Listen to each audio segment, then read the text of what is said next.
You're listening to Punisher Waterfowls, the Union 0430 podcast. Brought to you by Real Geese Decoys, the most technologically advanced silhouette decoy on the market. First Light, the best hunting gear on the planet. Go farther, stay longer. And Ducklander Calls. Tradition, education, and quality. Built to hunt. Hey everybody, welcome back to the Union 0430, episode 225. We have no idea what the hell we're doing here because we just spent the last 15 minutes trying to figure out why some of us have an echo and the others don't. So hopefully this works. Welcome back to the show. If you're watching, you can see Philly finally made it back. Another special occasion tonight because the Leafs are playing, so we're doing it early again tonight, hoping that we can get a show pound out and be ready to watch the Leafs take on the Florida Panthers for Game 2. Suck it, Rocky Stockdale. we be going kitty hunting. Suck it, Rocky Stockdale. Ladies and gentlemen, we have to thank our sponsors, Real Geese, Ducklander Calls, and First Light. Amazing companies. Please give them a like and go check out their socials and send lots of money their way because that would mean a lot to us and would mean that they're happy. And a big happy belated birthday to our fearless leader, Captain Jeff And of Coates. course, the voice of the Union 0430 podcast, Captain Jeff Coates from Pit Boss Waterfowl, who had just celebrated a birthday, I think 2 days ago, something like that. Yep, and mine's coming up. Fucking Phillies. When's yours? Well, when this show airs, my birthday will have already passed. You'll already be older. Ooh, this is a minute by minute, bro. Awesome. We'll get into some stuff and really, Philly, you need to add some. I don't know. What are you doing? You're clicking buttons. You're clicking buttons. Don't click a button. I just heard an echo. A little bit. Yeah, that's Philly. Philly's like how you did frigging around with these buttons. Where was I going? Oh, hey. So Friday night we have your Delta dinner that we're doing Friday night. So we need you, Phil, because the last two shows that Craig and I done, I don't think there's been a whole lot of duck hunting talk. One bit. There's been some. From the clips I've seen, and it was only more of that. So don't ever give me grief about talking about turkeys. It was or some just shit. Craig and I. Like we can only talk about we need. Sometimes somebody's got to reel us in, right? Like we get going down these rabbit holes and then next thing you know is I'm talking about Kentucky bourbon and ghosts and dudes murdering people down back roads in Lanark County. And oh God. Believe it or not, I actually dated a girl from Lanark. Yeah, like 20 years ago. From the Lanark, booming metropolis of Lanark. No, fellas, I never seen so many deer in my life. I did want to touch on one thing right off the bat. I put it up on the socials today, and I'm just waiting for it to get a little bit more traction. I probably did it at the wrong time. Maybe I'll redo it again tomorrow and put it up. But Jack Miner, Craig and Phil, remember when we done the Toronto Sportsman Show? Joe from Jack Miner came down. He was selling tickets. Craig, you took care of it on Sunday after I had left. Anyways, been trying to get a post done for him, and I haven't sent it to him. I was talking to Matthew, and he was like, well, if you just keep it and then maybe if people want if people want tickets, we can send them to you. That's down in your area. And I was like, yeah, absolutely. You've still got the ones from the sports. Yeah, I still have this. I still have the money, and I have everything that you packaged up. So, so anybody that I would think, boys, I would think anybody that's listening to this show, they would have heard of the Jack Miner Sanctuary, right? And I'm no, well, I'm not hope. trying to insult anybody here and saying that you should, but you kind of should know if you're a duck a goose hunter, especially in Ontario and the northern states. I would think that you would know what the Jack Miner Sanctuary is and what the Jack Miner Band is all about. So, anyways, and without dragging this on for too long, I have tickets, and I would love to sell the remaining tickets that I have and be able to send a bunch of money to the Jack Miner Sanctuary so that they can reach their goal for fundraising this year. And it's a Weatherby side-by-side Orion shotgun. Man, that's a pretty sick looking shotgun. A side by each. That's what you shoot, right? As a Weatherby, Craig? That you won one, right? The Weatherby is the one I won last fall. Yeah. Yeah. The Weatherby Source. Last fall, yeah, because he wins a fucking gun every year. So, so the latest one he's won is the Weatherby. Yeah. But did you shoot it when you were out west? Not the one I won because it hadn't come in yet. But that's what they had for a lineup of rental guns out there. Okay. So everything was taken care of, and that's what I shot the whole time. Yeah, and you like that? Oh yeah. I've never shot a. Have you ever shot a Weatherby, Phil? I've never shot a Weatherby. I own a Weatherby rifle. Yeah, that's the first time I'd ever handled one. In 6.5 bleed more. I don't know much about Weatherby, to be honest with you. I know they make some. Yeah, sure. Would you like a history lesson? So Weatherby, I can't remember the guy's first name. Obviously, Weatherby is the last name of the family. They initially started making high-end rifles, which I believe it was the Mark V, which is what they started with. And I think it was, don't quote me on this, but I think it was back in like 1954 when Weatherby started with the Mark V action and was building high-end bolt-action rifles. And then through the course of time, it came out with, there's a second line. I can't remember. It's killing me. They came out with a lower grade rifle, more budget friendly. Here, you know what? Wow. They had the Vanguards for the longest time. It was like the Weatherby Vanguards. The Vanguard, that's it. So then they came out with the Vanguard, which is like their kind of lower end level bolt action rifle. Not to say like they're low end, just lower in comparison to the Mark V. It was kind of like the Savage Axis type thing. Yeah, like it but was budget friendly. It usually came with a package, sort of. It came with a scope and stuff. Like the Mark V, some of the custom Mark Vs are run you well, like north of $4,000, where you can get like a half decent Vanguard for $1,000. And then within the last couple of years, they've now come out with what they call the 307. So they do have a line of rifles in the 307 platform, but then you can also buy just the action. And it's basically what Weatherby calls like a 700 clone. Okay. So the Remington 700 bolt action.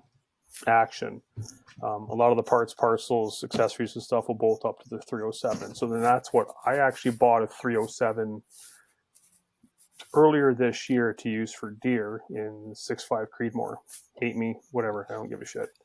I wanted to get a 243, but downrange bullet energy ballistics that past 200 yards just shits the bed on the 243. So I'm with the 6.5. And then obviously Weatherby has since dabbled into some of the shotgun lines, like they got the Orion, and then it came out with the Sorix semi-autos as of late. And there's a basic quasi history lesson on Weatherby. Yeah, they are taught like they're a top tier rifle manufacturer, 100% all day long. If you ain't buying, like if you're buying rifles, you ain't buying a Weatherby, you're buying a Tikka, and if you ain't buying a Tikka, you're buying a Weatherby. Okay. In my opinion. Well, you bang know, for the buck. You would know bang for the buck. Way more than I would when it comes to rifles. So I got to trust you. And and I do trust you because you're not the type of fella that, I don't know, you put your research in before you buy stuff. You don't just I spend stupid amounts of money on shit and then sell it and lose money and then yeah, do it all over again. Sure. Better than drugs. Yeah.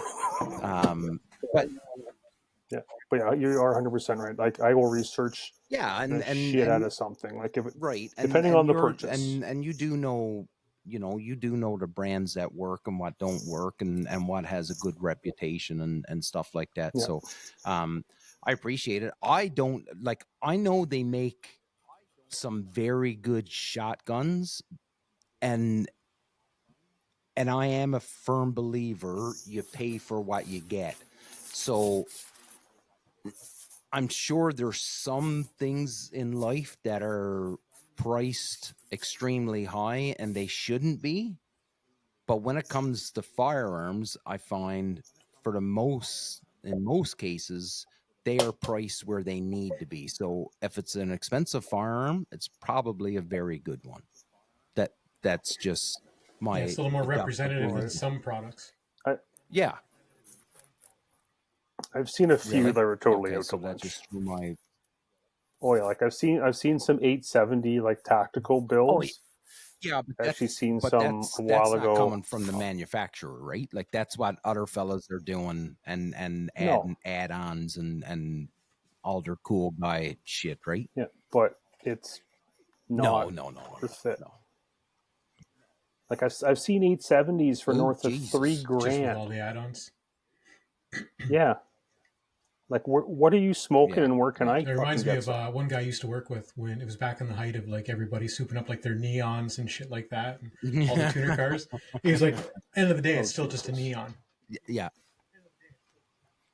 Yeah. Yeah.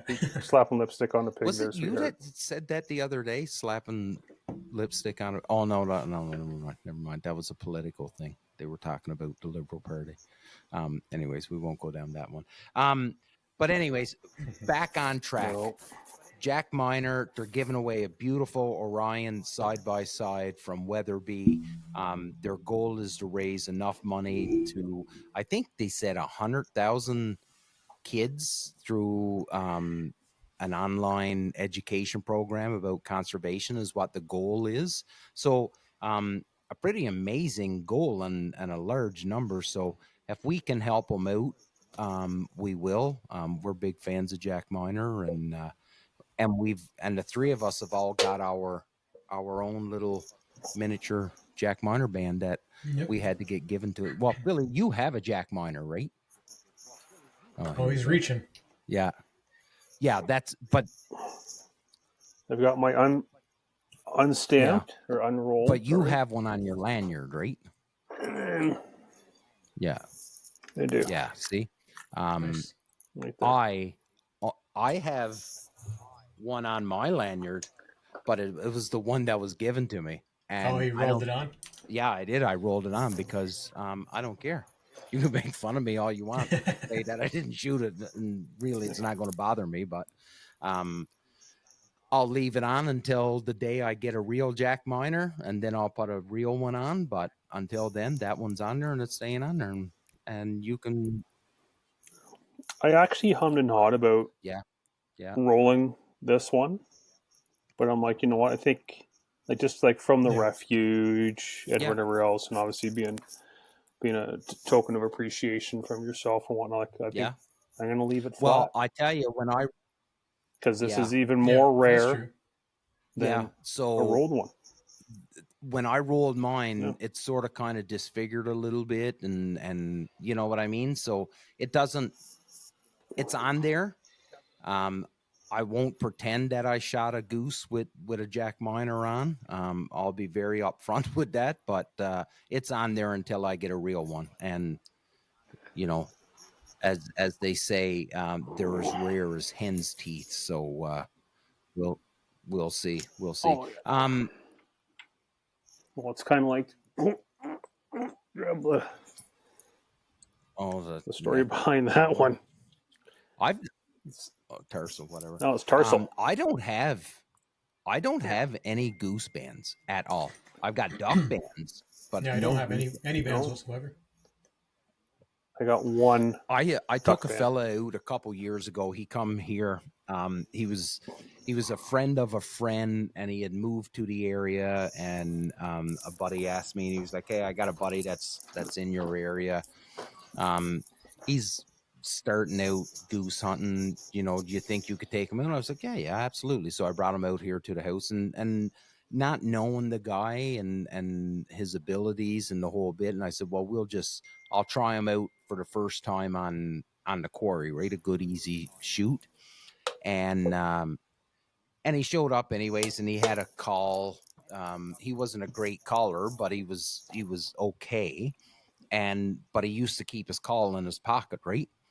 And I said to him, I said, "You're going to lose that call, dude. Like that call you're going to lose that, and that's an expensive call. You got to get a lanyard." And he said, "Nah, I'm not getting a lanyard until I get my first band." I was like, "Dude, you could be your entire life waiting for a band." And he was like, "What?" I was like, Going to be carrying that call for a long time. "Dude, like bands are geographical, right? Like the chances, like depending on where you are, you may never get one. Like, and it is a very real thing that you may never get a band. That's why that's why fellas love them so much, because they are just that special. And then, you get the Jack Miner band. Well, then that's the holy grail, in my opinion. And Yeah. literally the holy grail, because it'll have, a Bible verse on it, which makes it even cooler. So, I wanted to go down this topic, and I wanted to do it last week. Is this one you forgot about? Yeah, well, you and I we were all over the place last week. And I've got to admit that I don't do it very much anymore. But do you guys still read the Waterfowl magazines, like from Delta and DU and there's a couple more, and I'm having a brain fart right now. Wildfowl, yeah, Wildfowl. and I'm. I But just you look at don't the read the pictures. articles, right? But you do flip through them. Like if there was some, Oh yeah, like historically, there's been a number of other magazines I've read in previous years where I just look at the Oh. pictures. Right? No, it's like I'll always, anytime a magazine comes in, I have every intention of reading it, but Oh, never that's get a good through one. Hold on, Craig. Hold on. So you are admitting that you looked at the pictures, and you're not like most guys that say that you only bought the magazine for the articles because you enjoyed reading them. No, I just look at the pictures. That's what we love about Gets the it. job done. There is like some of the magazines I have bought in the past. Like I've solely be it chapters like or Indigo, like when they still existed, and I'd peruse through like the magazine rack, and like if there was, I'd grab like some of the duck or like waterfowl magazines, and I kind of peter through. And like if there's a couple articles that would like interest me, then yeah, like I'd snag it and actually physically read. And I used to do a lot more reading in my younger years, but I find a lot more nowadays. A lot of my content absorption and knowledge straightly comes from YouTube. Is Phil's video freezing up on you, Craig? A little bit, but what I noticed the last couple of weeks, it'll do it the odd time on here, Yeah. but when I watch back the episode, it's all of perfectly ours fine. is all jumbled over. Okay. Yeah, because you had said last week that I was glitching, but then when I watched the episode, it was perfectly fine. It was fine. Okay. So, yeah, Phil, like I'm with you, Craig. Before we go any further, so just to touch on, like, are you reading through the Delta DU Waterfowl? I always try to. It's like I'll sit down one evening and try and talk myself out of getting on my phone and sitting there with the magazines. And like I don't subscribe to anything other than stuff that's already coming in, like the Ontario Federation of Anglers and Hunters, like the stuff where you've already got a magazine as part of another subscription. I get those, but like I'm not signing up for a standalone magazine. But when they come in, like I'll put them on the table beside the couch for a few weeks, meaning to read them. I'll open them up. I start trying to read an article. I get a few lines into it, and I just can't do it. I just can't keep my attention on it. So, and that's sort of kind of where I'm leaning with this is that I'm sure there's some OGs that are still, they can't wait for the magazine to come in and they can't wait to read it and whatever. But are we really, like, has the phone and social media screwed us so much that we can't even devote 30 minutes to sit down and thumb through a magazine? And listen, I'm guilty of it too. I hardly ever, like, I'll flick through, like Phil, I'll look at the pictures, and if something grabs my attention, I'll read it. But I'm not reading a magazine cover to cover anymore. For me, it depends on what's in it too, because like I'll sit down and read a book or a novel or whatever, no problem. It's not just like the being able to sit down and give it the attention aspect. But I just find a lot of the articles, like, been looking at these things since I was a kid, so I just find you're going through, it's just a lot of repetition, and a lot of times I just find the writing not great. Like, it's sometimes I'll have to go through a sentence a couple times because it's choppy. It doesn't flow well. But like, the stuff I like to read, and like, the Ontario Out of Doors and stuff like that, is the more like stuff that's going on in the Great Lakes, like just kind of the updates of what they're seeing with species and stuff like that. Like that, I don't mind, but I'm not a big gear guy or anything like that. Like, I'll look at a few reviews, but most of the stuff that they're reviewing, or when they're doing like gear talk and that, it's not something I'm probably going to buy anyways. Right. So like, I'm not spending a lot of time on that, and so for me, I think it's not, the material's not interesting enough. Right. Well, that's my hook, is gear. Like, if you got gear in it, I'm in 100%, and I'm that's the hook for me, is gear. And I agree with you, and here I am, a Newfoundlander, and going to criticize somebody about their writing. You know what I mean? But it is, I agree. It's not that the writing isn't good grammatically. It's that it doesn't pull you in, and I find that it's boring. Now, if it's a scientific thing, chances are I'll be interested into it. But if it's a story or an opinion, I don't normally read it, because I think the first paragraph, if you're not hooked in the first paragraph, then you lose me, and that's that's just it. The reason why I asked it, so somebody had said to me a while ago, somebody that's a lot smarter with marketing and branding and all this stuff than what I am. And I had posed the question, and I had said, is there anything that you could think of that I could do to expand the Punisher Waterfowl brand? And the response was, I think you should really start looking at writing and getting some articles in some magazines. And I thought about it, and I was like, yeah, I could do that. But then I started thinking, well, what am I going to write about? Because just like, and then you have to learn how to write. Actually, I can write very well. I am a good writer. I just can't speak English. It's a conundrum that nobody has ever come across before in their life. Well, believe it or not, I am a published author. I have written a Jesus. magazine article. Here we go. You know what, Philly? Yep. I'm going to tell you, man, that you never cease to amaze me, because sometimes you'll just pull something out of your hat that I had no idea that you were a published author or whatever. Not a big deal, eh? I was approached by the editor-in-chief of, I cannot remember the name of the magazine. It was a smaller publication. Hey, it doesn't fucking matter, dude. And he wanted me to write an article on cool. guiding and stuff. Like this is obviously going back a couple years ago.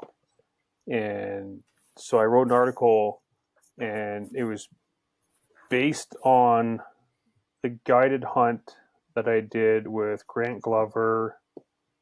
Oh Christ! I'm like gapping out. He lives north of you.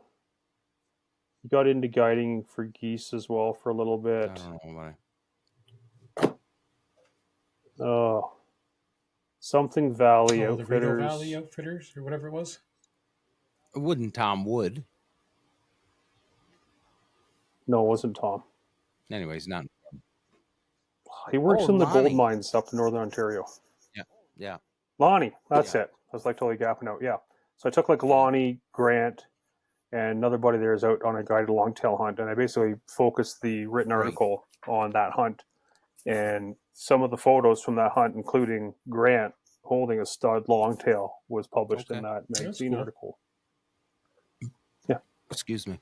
Yeah. But yeah, I just don't know. So that's different, right? Because that is in my opinion, that's you telling a story about you're the guide and you taking customers out and you're describing the day and yeah, it's more of a story as opposed to like an infomercial. Well, it is very still cool. Yeah, I totally wrote the whole article on company time too. Your tax dollars, ladies and gentlemen. Well, not everybody's tax dollars. City of Toronto tax dollars. But that was like, that's my thing. Like, I don't know. I don't know if I have a story to tell. So then it would have to be an opinion based or an information scientific based thing. And that is way, I've got opinions. But I'm not so sure that there's many magazines that wants to hear my opinions, right? So just a periodic airing of grievances. Is Festivus. No, it's just, but with the whole,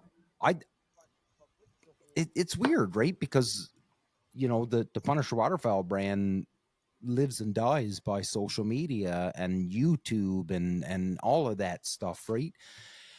And then to go old school, what I'll call old school, and here I am, I'm almost 50 years old, but I'll go old school and go back to the magazines.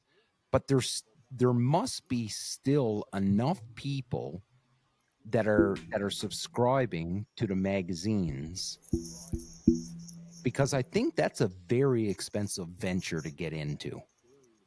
And from what I've heard, just with guides and call makers and stuff like that, to have a little piece of a magazine, an ad, like, it is not cheap at all. Like, way more money than anything you will spend in social media boosting or buying attention. I'll use that word. I don't know what, but for boosting anything like that, like it's not cheap to advertise in these magazines. God, like once you're putting things into print on paper, like you're talking. Oh yeah, you're talking coin. And it's been like that for a while. I can't imagine what it's like now. Yeah, like I can't remember, because numbers I can't remember anymore, but I have heard like just a little, like, hardly any guides do it anymore because it is so expensive. One time, that's what you would do, right? That was how you would find your hunt and your guide, was to go through these magazines. And from what I'm hearing now, like, guides are just like that. That's just an insane amount of money. Like, why would I spend that kind of money and when I can just do it on social media and which, I don't know, like, is that the way forward? Like, is print dead? Like, is social media the only way to promote anymore, or word of mouth? You know what I mean? Like, that's sort of kind of where my head's been bouncing around on this, is the magazine dead? I think it's like anything. There's got to be some value At one depending point, on what part, like what product you've got or what your story is. Like, there's got to be some value to it. Like, they're still out there, right? Like, there's lots of Yeah. magazines still circulating. But yeah, I think it's just trying to figure out how that fits for you. like I do see the influx of online articles where, like, you can read like a full paper style Yeah. article but No, online. and that, But at the end of the day, like the tangible, like, again, this is obviously all old school people like our right. age and up, because the young kids don't know what paper is. um, but like just that tangible thing in your hand, because again, that magazine still Yeah. works when you have no power. Or when you're sitting around a camp. Because it's funny, was it a year or So two ago? I actually got a message from somebody on Facebook because they were out at a camp. They're at somebody's camp, like way back in the bush, and I think it was the one year Carrie and I had gone hunting in Lake St. Clair with Marco, and our picture was in Ontario Out of Doors, just in like the memory bank section. Right. So this guy's out at somebody's camp out in the middle of nowhere and sends me a message that his buddy was flipping through and he saw it. He's like, wait a minute, I know those guys. It was Big Matt there from Oh yeah. from the one Punisher camp. Yeah. So yeah, he was out at camp and saw it and reached out to me. So like spots like that, like it's still there. There's still a reason to have it, but again, that's a pretty niche sort of thing to just be at a hunt camp and sitting on a table or something like that. Well, and I will preface this with the whole our experience is Canadian, right? And I had a chat with someone the other day, just about the Canadian hunter and like we can't compete with the and I don't mean compete as though that it's a competition or a fight or anything like that, but you're comparing oranges to apples when you're talking Canada and the US, right? Like, Yeah, they're two totally different animals. Oh, two totally. Like, here we are debating if magazines are relevant. Meanwhile, the magazines we're talking about are coming out of the States and coming into Canada, and we're not reading them, but we don't know what the hell is happening down in the States. Like, there's like I've said this a million times, there's more duck hunters in the state of Pennsylvania than there are in all of Canada. Yeah. And that should give you an idea of how low our numbers are, because I can't imagine there's a ton of duck hunters in Pennsylvania. And if you go on just bird stamp numbers that sold here in Canada, well, I would say at least half, maybe 3/4 are American anyways. Yeah, the guys coming up. That come up and freelance or go with a guy because they still got to buy their Canadian migratory stamp, right? So I don't know. The magazine thing is really appealing to me. Like, I don't read a lot of magazines. I read a lot of novels, and I have a specific genre that I read a lot of, and a specific author that I like.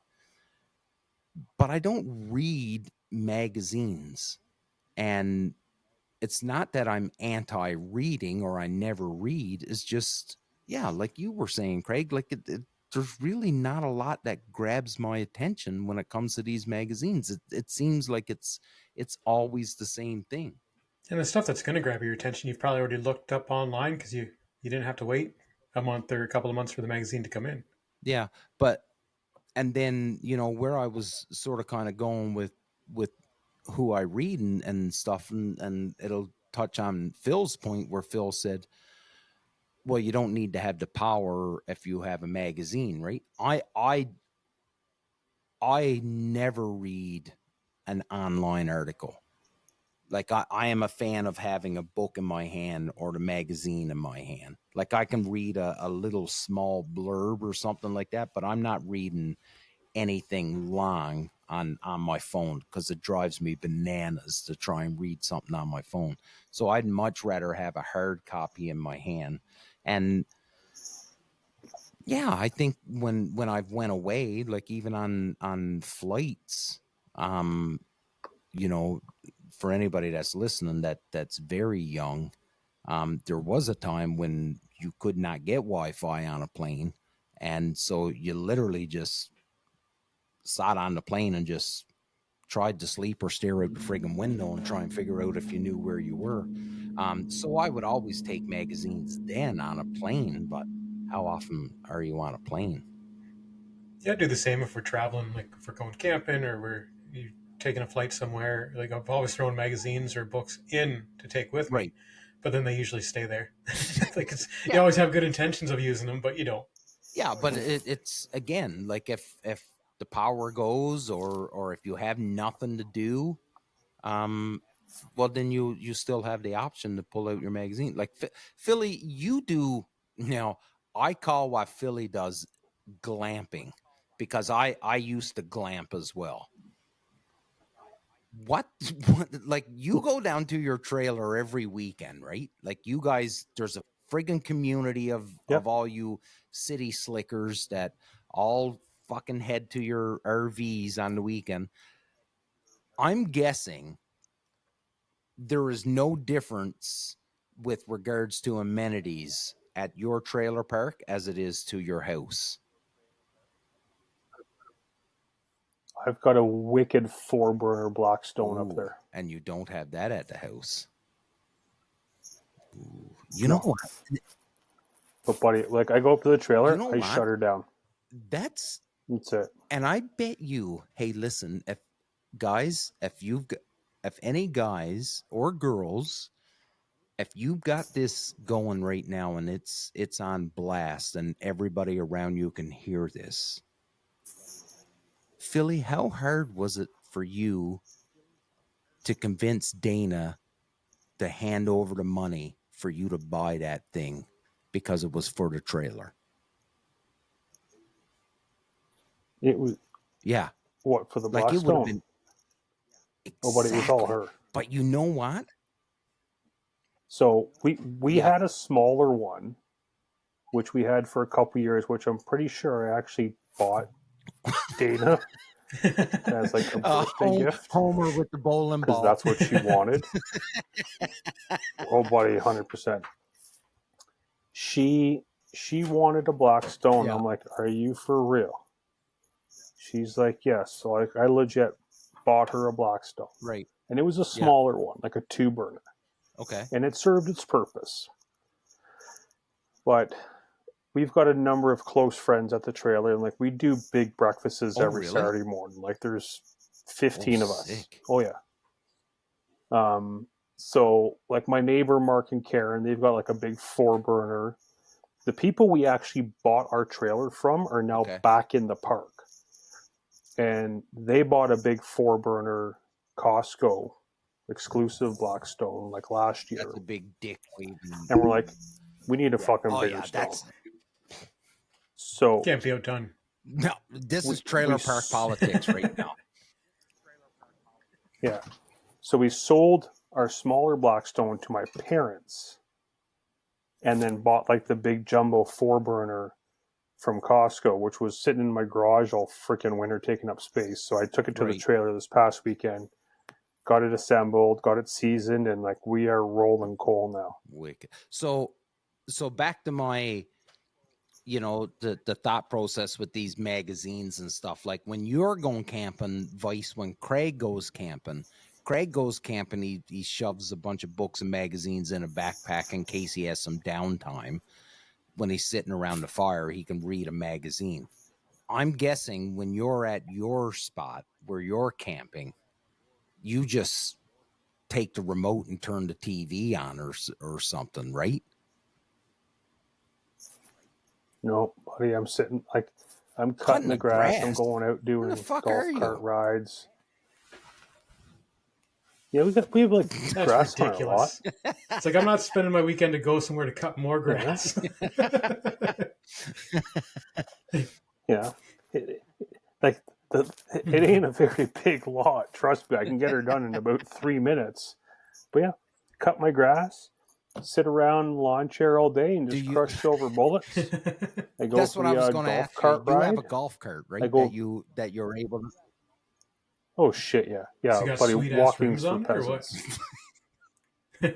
No, it's pretty crazy basic. some of those ones you until see. yeah, until his Oh, yeah. neighbor friggin' gets a kick-ass one, and then he'll be, I want to know more about this But- breakfast, this 15 people breakfast, because that sounds like a good time.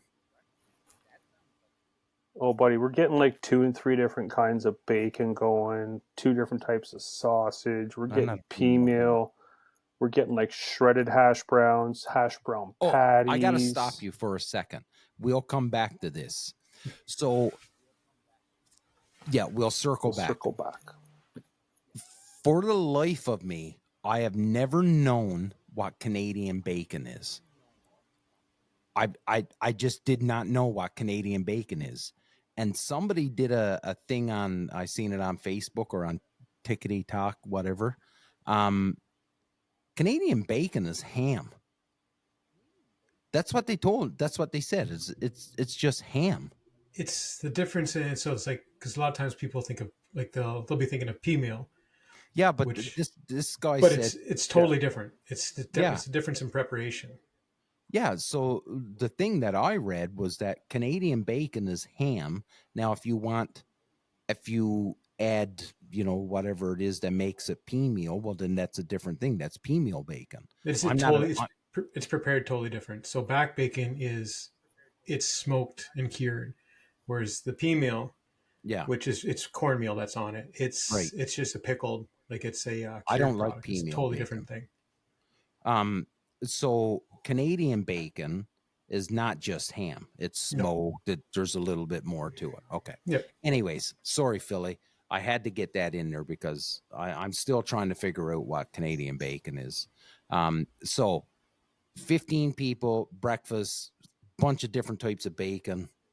And what? Everybody all meets at one trailer and you just... Yeah, generally my neighbors. And like all the kids are bugger, like it's like the seating is for the adults only. The kids can the peasants can bugger off and sit on the couch somewhere and eat out of their lap. Fair. That's fair. No need of having rugrats running around ruining shit. Yeah, it's your weekend. No. Exactly. I didn't see you kids sitting there cooking. Oh, Philly. He's not even paying attention. Yeah. Like some of the recipes though, like you can do is like next level. So how I have not just before you get too deep into this, puck drops shortly. Well, no, that'll be the pregame. We've got 20 minutes, buds, to go. Yeah, we got 20 minutes, but we may cut her down. So this might be our shortest episode. Could very well be. And I just want to point out, even with Phil here, it hasn't changed anything from our format from the last 2 weeks. We talked a little bit about ducks and duck hunting. I guess a little bit. Yeah, we mentioned Jack Miner and Jack Miner. Well, I don't know. Well, I talked to Daryl Gilbert today. He called me today. We were chatting, and Damien's got a hunting duck hunting hat on. I got decoys in the back. There we go.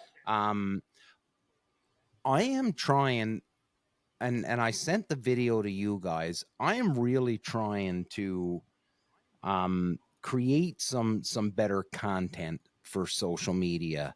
And listen, I'd be lying if I didn't say, listen, I'd like to be able to make some videos, and I'd love for some money to come in from YouTube and all this social media, because you hear about fellas making money all the time at all this stuff.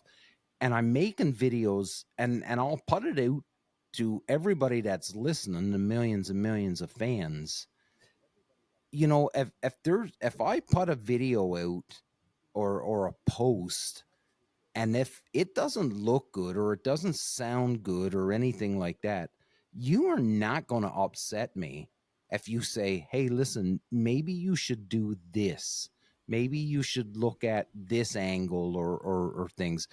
When it comes, like I asked Phil one time to do a picture for me what was it, Phil? You were in your layout, but you ultimately you were in your layout blind in your garage, and you took this picture,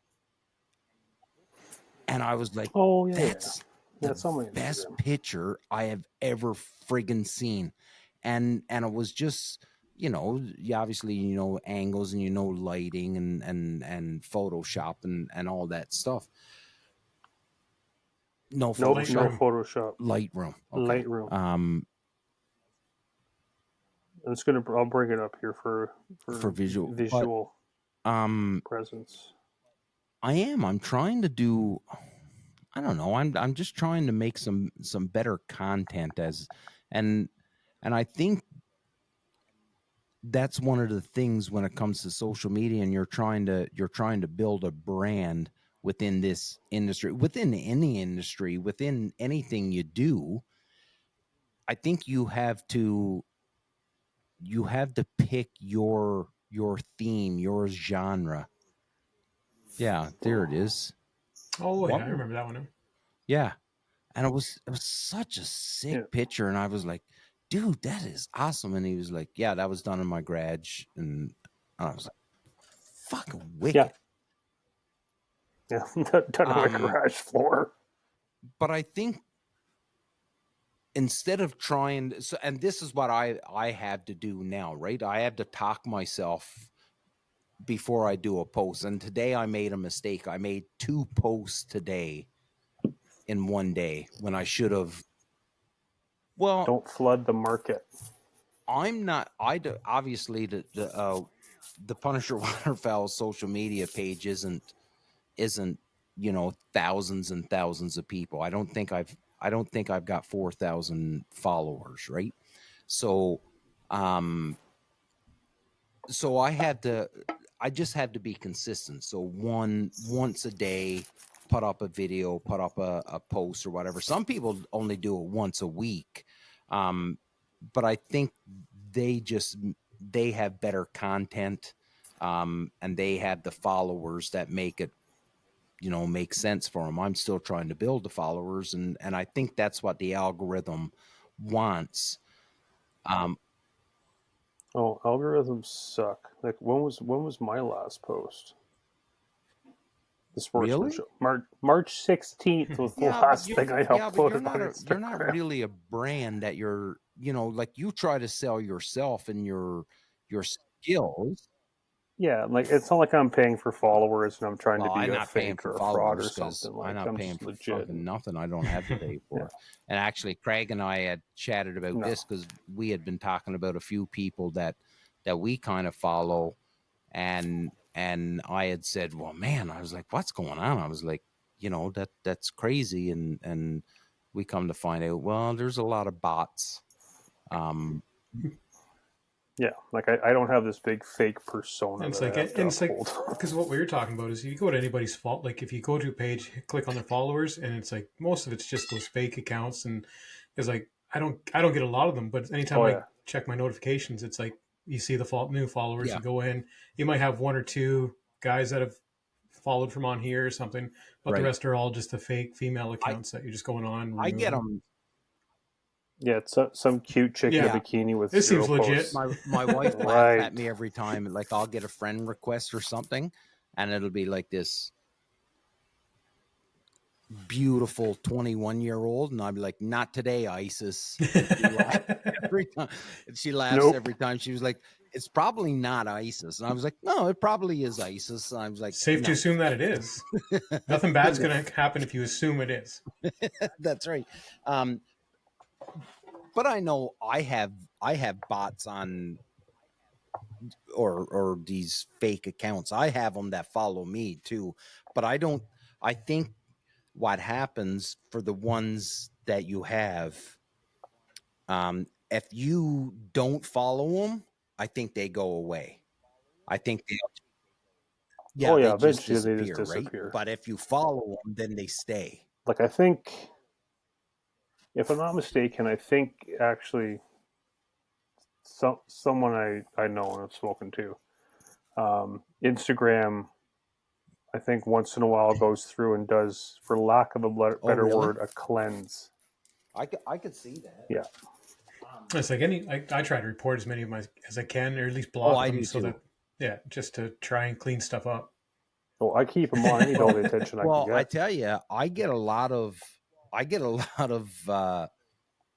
and these aren't fake accounts. It's businesses that want me to use them for merchandise, right?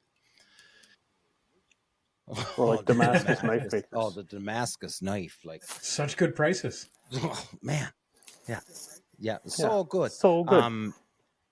But I get all these clothing manufacturers and stuff, and I say to them, I'm like, listen, and for a long time I was very polite about it. I was like, listen, I'm just a small brand.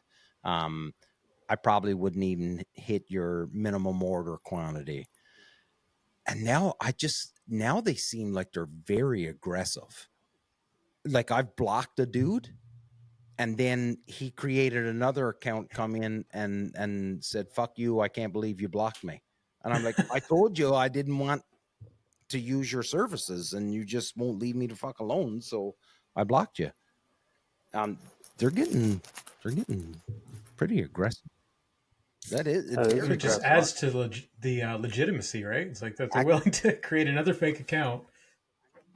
I remember that's this was like a year or so ago. Screenshot that and put that up.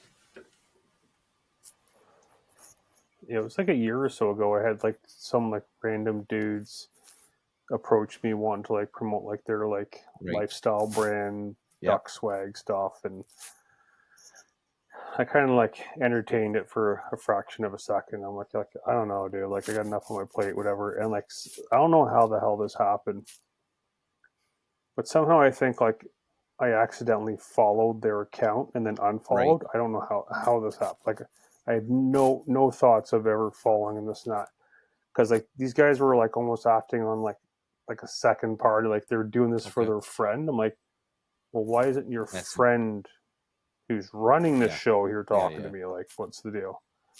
So it was, anyways, this like unfollow happens ever, and like buddy loses a gasket. Yeah. Delete. Yeah, so professional. Well done, bud. I do know.